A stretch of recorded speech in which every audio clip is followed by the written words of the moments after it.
A perseguição que os russos faziam às heresias era ainda mais cruel que a da Inquisição. Eles imaginavam que tinham aprendido com os erros do passado. Pelo menos sabiam que não podiam produzir mártires. Antes de expor as vítimas a julgamentos públicos, tratavam de destruir deliberadamente sua dignidade. Arrasavam-nas por meio de tortura e solidão, até transformá-las em criaturas lamentáveis, amedrontadas e desprezíveis, dispostas a confessar tudo o que lhes pusessem na boca, cobrindo-se a si próprias de injúrias, fazendo acusações e protegendo-se umas atrás das outras, suplicando clemência. E, não obstante isso, passados alguns anos, acontecia a mesma coisa. Os mortos tornavam-se mártires e sua degradação era esquecida. Me diga uma vez mais, por que isso acontecia? Em primeiro lugar, porque suas confissões tinham sido evidentemente extorquidas e eram falsas. Não cometemos esse tipo de erro. Todas as confissões proferidas aqui são verdadeiras. Fazemos com que sejam verdadeiras. E, sobretudo, não permitimos que os mortos se levantem contra nós. Você precisa parar de ficar achando que a posteridade o absolverá, Winston. A posteridade nunca ouvirá falar de você. Você será excluído do rio da história. Transformaremos você em gás e o mandaremos para a estratosfera. Não vai sobrar nada de você, nem seu nome no livro de registros, nem sua memória num cérebro vivo. Será aniquilado no passado e no futuro. Nunca terá existido. Então, por que perdem tempo me torturando? Pensou Winston com amargura passageira. O'Brien estacou como se Winston tivesse pensado em voz alta, com os olhos ligeiramente estreitados. Seu rosto grande e feio se aproximou. Está pensando que, disse, se pretendemos destruí-lo tão absolutamente, de modo que nada do que você diga ou faça tenha a menor importância. Nesse caso, por que nos damos ao trabalho de interrogá-lo antes? Era isso que estava pensando, não era? Era, disse Winston. O'Brien esboçou um sorriso. Você é uma peça defeituosa, Winston, uma nódoa a ser limpa. Não acabei de dizer que somos diferentes dos perseguidores do passado? Não nos contentamos com a obediência negativa, nem com a submissão mais abjeta. Quando finalmente se render a nós, terá de ser por livre e espontânea vontade. Não destruímos o herege porque ele resiste a nós. Enquanto ele se mostrar resistente, jamais o destruiremos. Nós o convertemos, capturamos o âmago de sua mente, remodelamos o herege, extirpamos dele todo o mal e toda a ilusão. Trazemos o indivíduo para o nosso lado, não de forma superficial, mas genuinamente de corpo e alma. Antes de eliminá-lo, fazemos com que se torne um de nós. É intolerável para nós a existência em qualquer parte do mundo de um pensamento incorreto, por mais secreto e impotente que seja. Nem no momento da morte podemos permitir o mínimo desvio. Antigamente o herege ia para a fogueira ainda herege, proclamando sua heresia, regozijando-se dela. Até a vítima dos expurgos russos tinha permissão para levar a revolta armazenada no crânio enquanto avançava pelo corredor à espera da bala. Nós tornamos o cérebro perfeito antes de destroçá-lo. A ordem dos antigos despotismos era: não farás. A ordem dos totalitários era: farás. Nossa ordem é: és. Ninguém que seja trazido para este lugar se rebela contra nós. Todos passam por uma lavagem completa. Até aqueles 3 traidores miseráveis em cuja inocência você acreditava, Jones, Aronson e Rutherford, por fim se dobraram.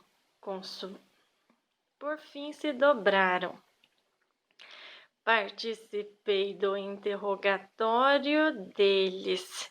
Vi como foram pouco a pouco se consumindo, como se lamentavam, como rastejavam, como choravam. E, no final, não foi com dor nem com medo, apenas com penitência. Quando acabamos com eles, estavam reduzidos a uma casca.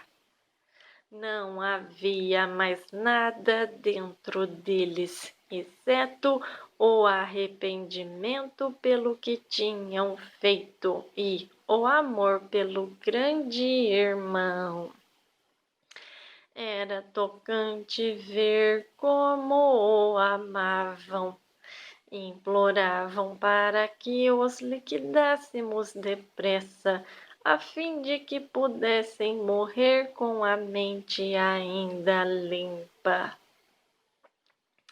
A voz de O'Brien assumira um tom quase sonhador.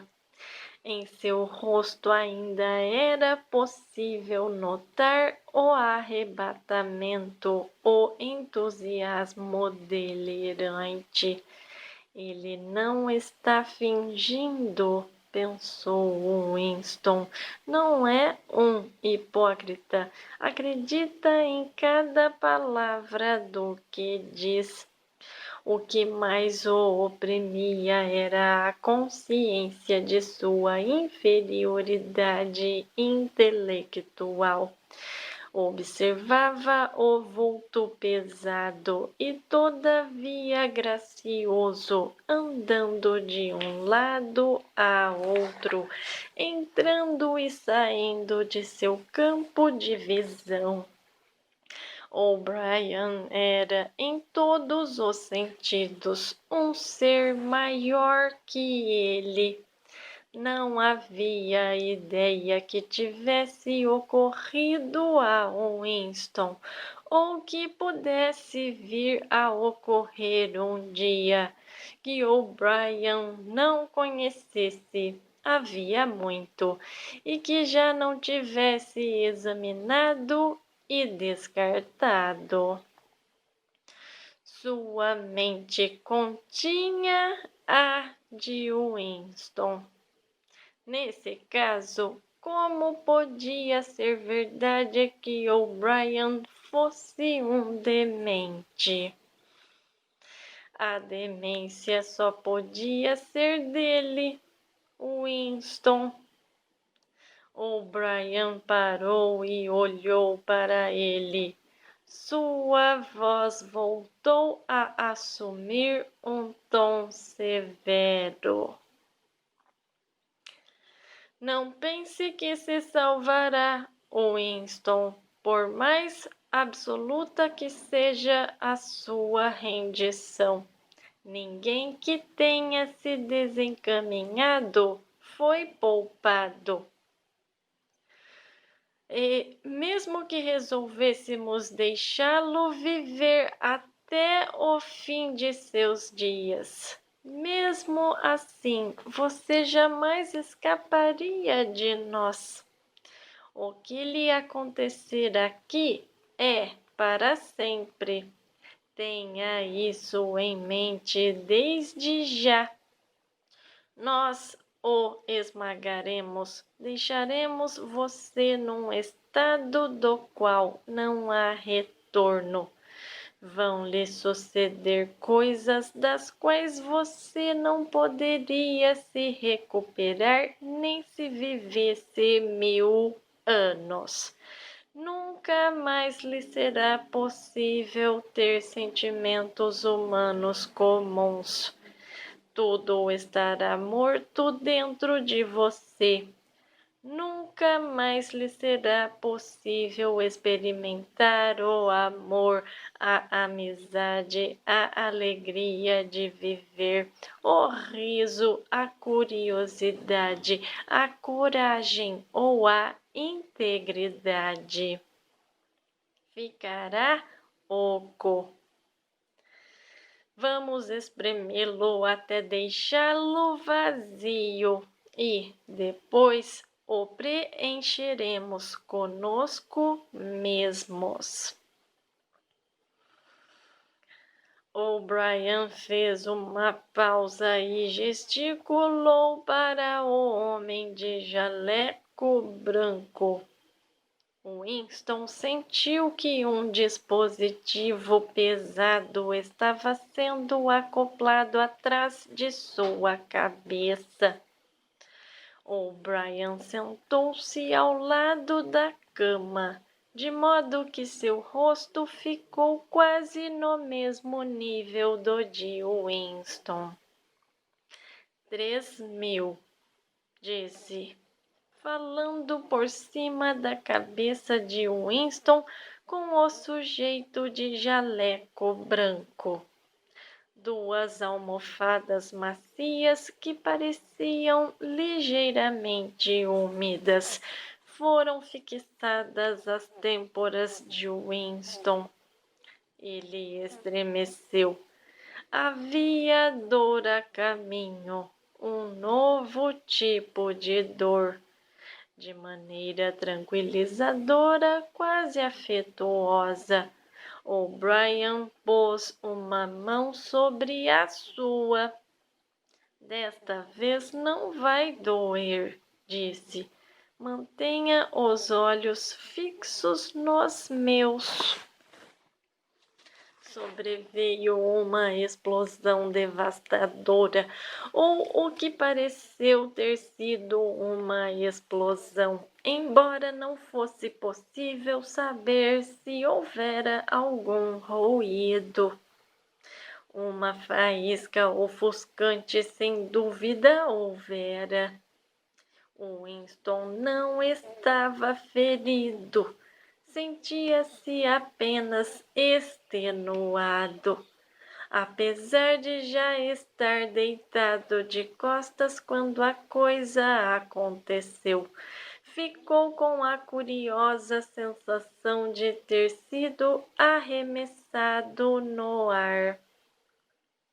Um soco impressionante e indolor o deixara estatelado.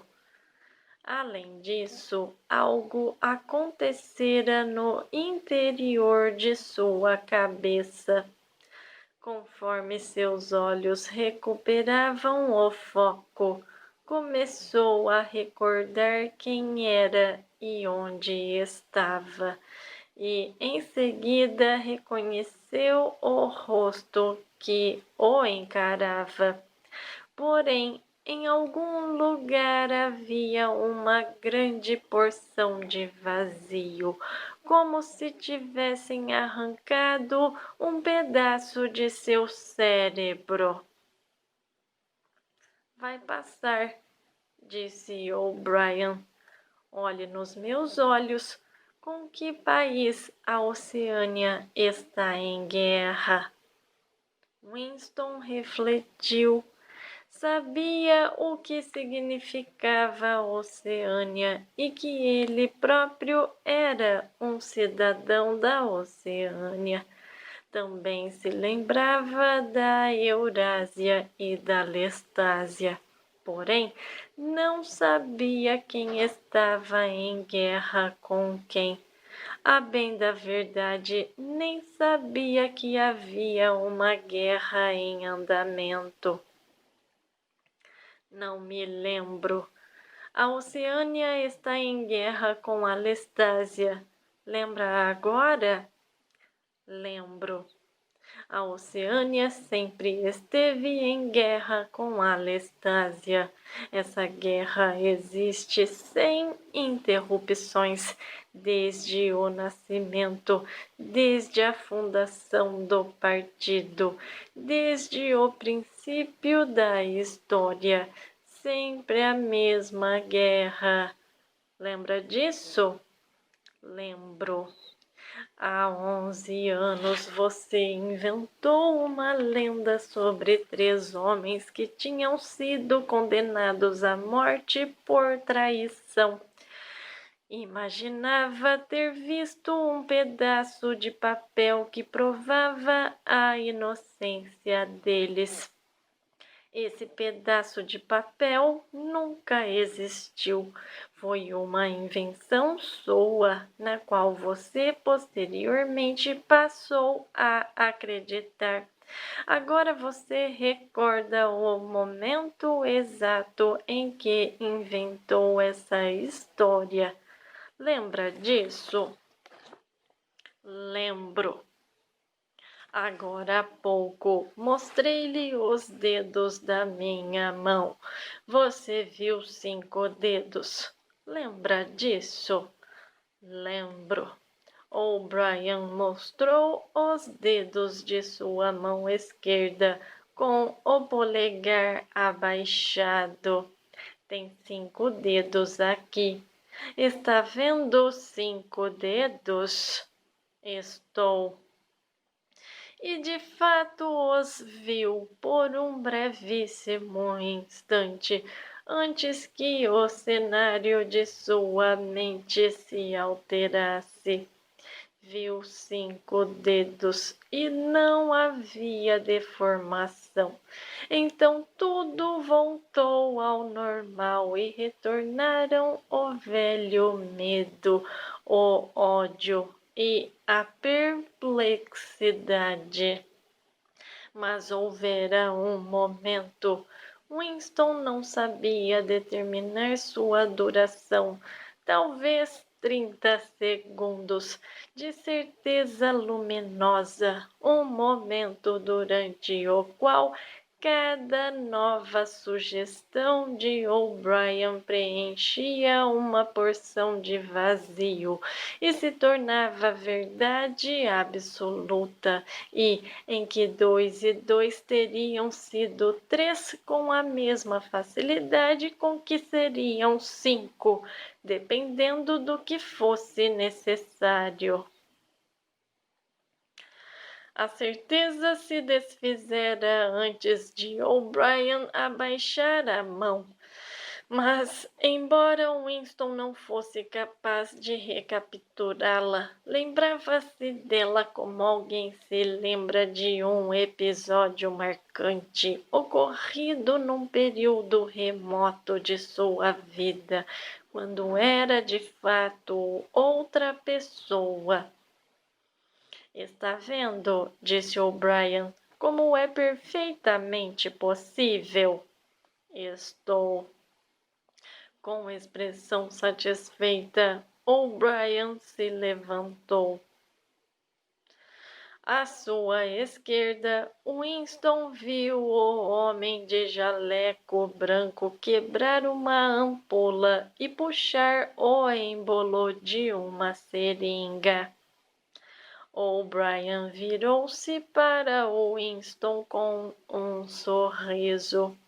Quase à maneira antiga, ajeitou os óculos no nariz. Lembra-se de ter escrito em seu diário, disse, que não importava se eu era amigo ou inimigo, pois ao menos era alguém que compreendia você, uma pessoa com quem podia conversar. Você tinha razão. Gosto de conversar com você. Sua mente me atrai. Lembra um pouco a minha, com a diferença de que você é doido. Antes de encerrarmos a sessão, pode me fazer algumas perguntas, se quiser. Sobre qualquer coisa? Qualquer coisa. O'Brien notou que Winston olhava para o mostrador. Está desligado. Qual é a sua primeira pergunta? O que fizeram com a Júlia? Indagou Winston. O'Brien sorriu outra vez. Ela traiu você, Winston, imediatamente, incondicionalmente. Raras vezes vi alguém passar para o nosso lado com tamanha presteza. Você mal a reconheceria se a visse. Sua rebeldia, sua astúcia, sua loucura, sua mente suja, tudo foi extraído dela. Foi uma conversão perfeita, um caso para figurar em nossos livros-textos. Vocês a torturaram. O'Brien deixou isso sem resposta. Próxima pergunta, disse. O grande irmão existe? Claro que existe. O partido existe. O grande irmão é a personificação do partido. Mas existe da mesma maneira que eu existo? Você não existe, disse O'Brien. Mais uma vez foi assaltado pela sensação de impotência. Conhecia ou intuía os argumentos que demonstravam sua inexistência. Eram, contudo, argumentos absurdos, meros jogos de palavras. Porventura, a afirmação "você não existe" não continha um absurdo lógico. Mas de que valia alegar isso? Sua mente esmorecia à medida que pensava nos argumentos irrespondíveis e insanos com que O'Brien o aniquilaria. Eu acho que existo, disse penosamente. Tenho consciência de minha própria identidade. Nasci e vou morrer.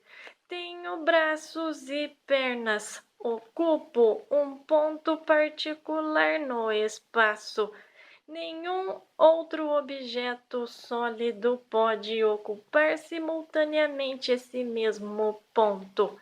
É nesse sentido que o grande irmão existe? É irrelevante. Ele existe. O grande irmão vai morrer um dia? Claro que não. Como ele poderia morrer? Próxima pergunta. A confraria existe? Isso, Winston, você nunca saberá.